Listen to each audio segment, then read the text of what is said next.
Juillet 2026 vient de battre un nouveau record. Avec 24 degrés 9 de température moyenne, c'est le mois le plus chaud jamais mesuré en France depuis le début des relevés nationaux en 1900. Mais le chiffre le plus important n'est peut-être pas celui du thermomètre. Dans de nombreuses régions, les sols se dessèchent, les rivières baissent et les restrictions d'eau se multiplient. Pourtant, certaines nappes restent encore à un niveau correct, tandis que des orages continuent à traverser le pays. Alors, comment peut-on manquer d'eau après avoir reçu de fortes pluies? Comment les restrictions sont-elles décidées?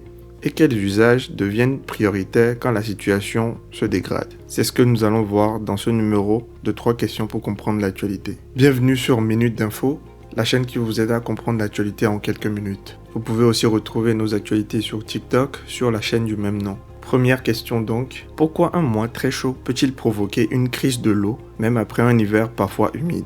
En réalité, il n'existe pas une seule sécheresse. Il y a d'abord le manque de pluie. Ensuite, la sécheresse des sols. Quand les températures montent, l'eau s'évapore plus vite et les plantes consomment davantage. Les rivières et les petits cours d'eau peuvent eux aussi réagir en seulement quelques jours. S'il ne pleut pas assez et qu'il fait très chaud, leur niveau chute rapidement. Les nappes souterraines évoluent plus lentement. Elles se rechargent surtout en automne et en hiver lorsque la végétation consomme moins d'eau. C'est pour cela qu'une nappe profonde peut encore être relativement bien remplie alors que les sols sont très secs et que les rivières sont au plus bas. Les orages ne règlent pas forcément le problème. Une pluie violente peut surtout ruisseler à la surface. Elle peut provoquer localement des inondations sans pénétrer suffisamment dans le sol pour recharger durablement les réserves. Le contexte de cet été est tendu. Le mois de juin avait déjà été le mois le plus chaud jamais enregistré avec un déficit de précipitation proche de 50%. Puis une nouvelle vague de chaleur a touché la France du 4 au 19 juillet. Sur l'ensemble du mois, le déficit de pluie a atteint environ 70%. Mais alors, comment décide-t-on qu'un territoire doit limiter sa consommation d'eau? Il n'existe pas une interdiction identique pour toute la France. Les préfets prennent des arrêtés selon la situation locale, débit des rivières, état des nappes, réserves disponibles et besoins du territoire. Vigio rassemble ensuite les règles applicables commune par commune. Il en existe 4 niveaux. La première est la vigilance, qui demande surtout de réduire volontairement sa consommation. La deuxième est l'alerte et qui implique la limitation de certains usages, notamment l'arrosage à certaines heures, le lavage des voitures ou les prélèvements agricoles. La troisième, c'est l'alerte renforcée. Elle durcit encore plus ces mesures. La quatrième, c'est la crise. Et à ce stade, seuls les usages prioritaires sont préservés. Eau potable, santé, sécurité civile et salubrité. À la mi-juillet, 99 départements connaissaient au moins une mesure sur une partie de leur territoire. Mais cela ne signifie pas qu'ils étaient entièrement placés au même niveau.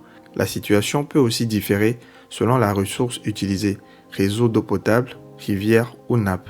Pour connaître la règle qui vous concerne, il faut donc vérifier votre commune.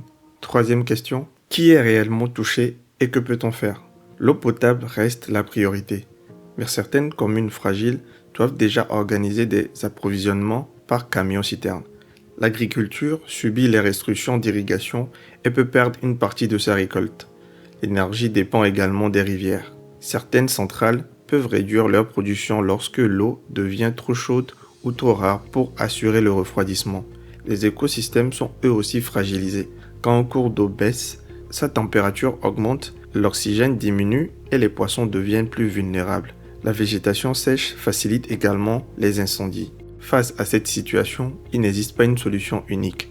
Il faut réduire les fuites, restaurer les sols et les zones humides, adapter certaines cultures, réutiliser davantage d'eau lorsque c'est possible et planifier des usages avant la crise. Mais le mois de juillet montre que la gestion de l'eau ne peut être traitée comme une urgence qui disparaît à la fin de l'été. La sécheresse n'est pas un seul réservoir qui se vide. Les sols, les rivières et les nappes suivent des rythmes différents. C'est pour cela qu'une commune peut être au niveau de la crise alors qu'une autre reste simplement en vigilance. La carte Vigio peut changer chaque jour. La question de l'eau, elle, est en train de devenir permanente. Passons maintenant aux actualités du moment. D'abord à Ceuta, où la frontière européenne avec le Maroc a été débordée en quelques heures. À la fin de juillet, des dizaines de milliers de personnes ont franchi ou tenté de franchir cette frontière par voie terrestre mais aussi par la mer. Ceuta est une ville espagnole située sur la côte nord-africaine. C'est donc une frontière directe entre le Maroc et l'Union européenne. Les chiffres restent encore provisoires. Les premières estimations vont d'environ 50 000 à plus de 70 000 personnes, avec également plus de 70 morts rapportés. Mais ces chiffres varient selon les sources et peuvent inclure des tentatives, des retours rapides ou des doubles comptages. Des messages auraient circulé en ligne autour d'une possible ouverture de la frontière. Les autorités européennes mettent notamment en cause les passeurs et la désinformation. Le rôle du Maroc fait également débat puisque l'Espagne dépend de sa coopération pour contrôler les départs. Mais aucune preuve publique ne permet pour l'instant d'affirmer que Rabat aurait organisé cet afflux. La crise a ensuite provoqué des tensions en Europe sur les politiques migratoires et les procédures de retour. Lors d'une réunion le 4 août, les ministres européens ont affiché leur solidarité avec l'Espagne, mais les principales nouvelles décisions ont été repoussées à l'automne. Ceuta montre surtout à quelle vitesse une frontière locale peut se retrouver sous une pression considérable. Deuxième actualité, depuis le 2 août 2026, de nouvelles obligations de transparence prévues par les AI Acts européens sont entrées en application. L'objectif est de permettre au public de savoir lorsqu'il échange avec une intelligence artificielle ou lorsqu'un contenu réaliste a été généré ou fortement manipulé par une IA. Cela ne signifie pas que tous les AI Acts s'appliquent déjà. Certaines règles concernant les systèmes considérés comme à haut risque ont été reportées à 2027 ou 2028. Concrètement, les fournisseurs d'IA génératifs doivent prévoir des moyens permettant de détecter les contenus produits par leur système. Et ceux qui utilisent ces outils doivent, dans certains cas, avertir le public. C'est notamment le cas des deepfakes représentant de manière réaliste une personne, un lieu ou un événement. Certains textes d'intérêt public produits par l'IA sont également concernés lorsqu'ils sont publiés sans véritable contrôle humain.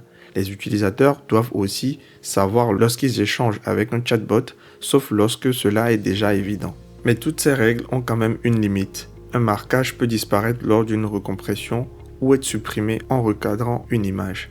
L'Europe cherche donc surtout à rendre l'utilisation de l'IA plus visible. Mais l'étiquetage à lui seul ne permettra pas de garantir qu'un contenu est authentique.